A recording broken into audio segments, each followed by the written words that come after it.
everyone, I'm Sarah Shaffer-Harris, and this is We the People, where we reclaim the words that started it all and explore the people and politics shaping tomorrow. Let's talk about what's really going on in our world and why it matters. Before we begin, I want to introduce you to my new podcast and explain what I'm here to do.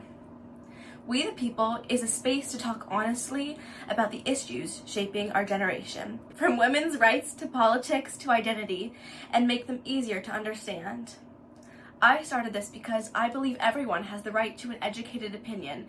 In no way am I trying to make everyone have the same opinion, but I believe that every child, teenager, and adult can have educated opinions. So let's start there. This is episode 1 of We the People. Today we're diving into the controversial, multifaceted, and sometimes confusing topic of feminism. Our generation defines it differently than those before us, and even within Gen Z, the meaning isn't always the same.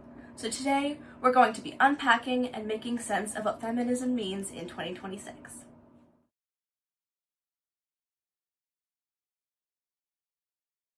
Today I'm joined by a very special guest, Miss Bina Thomas.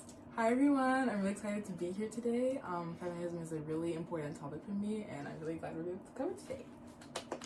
So our first segment is on what feminism means to us. So I just want to start with asking, what does feminism mean to you? For me, feminism is women receiving the same respect, opportunities, and just being equal to everyone else. I believe there's no need for us to have to prove ourselves or not need to be perfect, just equal. Yeah, people make it more complicated than it has to be. I believe it's just purely based on equality and simply dignity. Yeah, I really agree. I think people overcomplicate it a lot. I think there's a lot of issues within feminism as a word, misconceptions and all of that, Absolutely. Which we'll get into later. But I agree, it's when it comes down to it, it's really just a simple thing, treating everybody, the same, giving everybody, the equal opportunities that they deserve, and, not being biased towards just one gender group. For sure. My next question is, how do you think adults define feminism? Obviously, since, because we're younger, we're able to recognize that they came from a different time, but I believe they have an idea that feminism is just people burning bras in public or just screaming at men in protests and stuff. Well, I understand a lot of the anger does come from just the pure unfairness that has been for multiple years, but I feel their idea of it is a bit frozen in time, and I feel it's harder for them to recognize that times are different now, and now there's a more modern look on feminism. I feel Gen Z has a more intersectional perspective on it, and how with feminism it's not just gender, we include race, sexuality, and identity, and without that it's not really feminism. Yeah, I agree.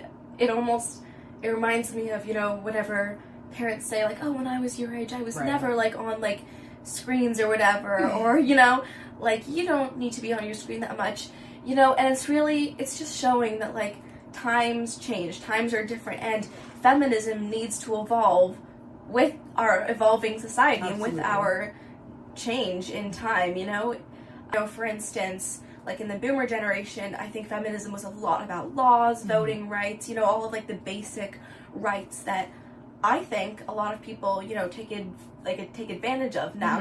We once had to really work to get those rights. Exactly, and now it's just here.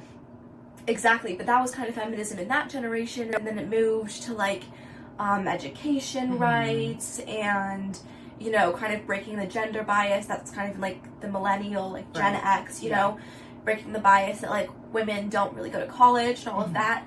And then with Gen Z, I think one of the reasons why it's so controversial is because now instead of it being the equal opportunity, now it's a lot about inclusion and fairness, and we incorporate so many different things into the word that weren't necessarily incorporated in previous generations. Exactly, I agree, of course. I feel like if we're not including, race, sexuality, or identity, it's not really feminism, because, a Black woman might not have the same experience as, you know, a white woman would ever think about. Yeah. A Muslim woman, a queer woman, like we all share the same battle, except we all experience it differently. Yeah.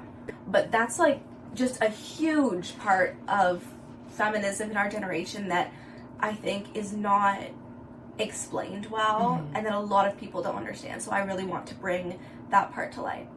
And that leads really nicely into my next topic, which is the shift from equality to equity to inclusion. And I think first it's really important to understand what each of those means. Exactly. So equality is everyone getting, you know, the same. Equity is everyone getting what they need. And inclusion is everyone feeling like they belong. And that really intersects with sexuality, race, identity, all of that. And what Miss Bina was just talking about is that every woman experiences sexism differently based on those things. So, like she was saying, for instance, a Black woman might face racism, a lesbian woman might face homophobia, a trans woman might face transphobia, and a Muslim woman might face religious prejudice, and so on, you know? And so there's a very popular term, you know, white women's feminism, Right. which I think is just the saying that everybody should get the same, everybody will feel included, etc., you know? But I think it's important to understand that if every woman is given the same opportunity, it won't produce the same outcome because, like you were saying, everybody experiences sexism differently, and they also have different struggles that they are facing. With, you know, as you were saying, with each different identity comes a different struggle. And so even if, you know, all the sexism was abolished, I feel like it all still play out differently, for sure. Exactly. If you just took out sexism, every woman would still face some sort of, like, prejudice or bias or something. Absolutely. Because of how our society is, unfortunately. So I just think it's really important to understand, and for everybody to understand, that every woman does not experience sexism the same way, and that it's really hard, you know, in the workspace, in society, just in schools, like, it's not just sexism, it's a whole, like, array of things, and sexism is just one of those many things. And that leads into segment 2, which is about the gender divide and the extremes, and I know that is a really big topic. So first I want to talk about the rise of ultra-feminists and online man versus woman culture, which I know we both have a lot to say about. And, I know that the most common misperception, people think feminism means just women who hate men, and I'm gonna be honest, I'm not completely faultless for that, you know.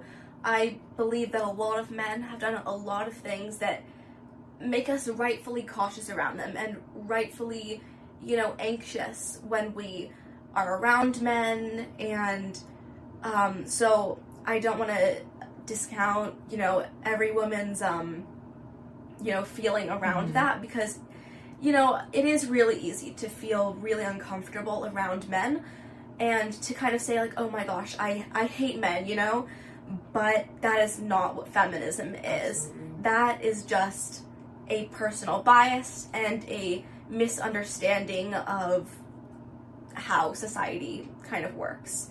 But I think, it's really important to just understand that feminism is not women hating men. Absolutely. I feel like the internet plays a really big role in that whole hate men. Like, people could see 2 TikToks about, like, people just going crazy, and they'll just do, oh, feminists just hate men, it's all about men hatred. But actually, that's not what it is. I feel like it just requires a lot of context and lots of conversation. And I also believe that it requires you to open up perspectives and to realize that there's different meanings to what feminism is. Yeah, and I think a lot of people call those women who, like, actively, you know, hate men online, I think a lot of people identify them as ultra-feminists, which it's almost a little, I would say, like, rude, almost, because what's wrong with being, like, ultra? Right. Yeah. And I think, like, actual, like, ultra-feminism would be actively going to protests and really speaking out about I just feminism. Like the final boss of feminism. Like, I don't know see it as like a negative thing. Yeah, I don't think it should be a negative thing. Yeah, I definitely think, online has really skewed the perspectives. That's probably why our generation perceives feminism so differently, is because of, the internet. Especially with those male podcasts where they'll just say the most outrageous things. I just feel like it gives our generation a bad look on how we see things, makes us look stupid and ignorant. Oh, yeah. So, yeah, I just feel like now's the time when people just want clout and internet fame, so they'll just say the most outrageous things. Oh, yeah. But just wish that wasn't the case. But... I know. Yeah. It's so hard to hear these things online and wonder, like, does this person really believe this? Do they really mean what they're saying? Right. Or is this being taken out of context? Are they doing this for fame? Right, it's hard to know. Very hard to know. It's hard to know, and it's really hurtful to women in our generation. And I think that is one of the reasons why a lot of women have started saying, I hate men. Yeah. Yeah. And it's really easy, to just feel so powerless and so horrible, and just try to find something to blame it on, and I think men make it very easy to blame it on them. But then again, we have to take a step back and remember what we actually want to do. Exactly. The whole point is to be equal, not have women over men, not have men over women. We just want equality, and we want inclusion. I think another important topic is how youth are balancing passion with perspective, which I know is a confusing question, but it's kind of like being passionate about being a Democrat, but also listening to the perspectives of a Republican, It's really easy to go all in with your idea and, say, I'm right, and just take your idea and run with it. But it's then also important to listen to other perspectives so that you can have that balance. Right. And especially in the Bay Area, where we're really in, a bubble, it's easy to just take that, like, ultra-feminist idea and run with it and not listen to anybody else. One of the things that my epistemology class, shout out Mr. Sutphin, shout out, taught me is that you really have to get a perspective from the other side and actually learn about what other people think. I actually believe our generation does a better job than past generations on hearing perspectives, because recently, with the rise of like politics, especially in social media like TikTok and Instagram, a lot of youth are, having debates and such, so someone could be like far left but still be open to hear what someone on the far right has to say. But still, you're saying again with the bubble, it is really hard to not like have the ultra feminist title and just run with it. It's very important to hear other perspectives and to learn what other people think, so we're not just like in a certain bubble where we just can't have to just block out everything else. It's really easy for some people in our generation, and especially in super liberal areas, to not get the perspective of others. But I agree, like, with the rise of the internet, we have access to those other opinions, and we are able to have those debates. And I think in a lot of places, school has become a place where we can have those debates as well. So we have been doing a better job, but it is important to hear what other people have to say, because it's really easy. It's really easy to say, like, I am pro-choice, I am pro all of these things, but you really want to understand how other people think, not to change your opinion, but to educate yourself and to have better understanding of the topic itself. Because I think just educating yourself on one side of the topic is like leaving out an entire half. Like, to understand the topic as a full and to really have like a deep understanding of it, it's really important to talk to people with very different opinions than you. Absolutely. My next question is, do you think feminism has become too extreme or do you think it needs the energy right now?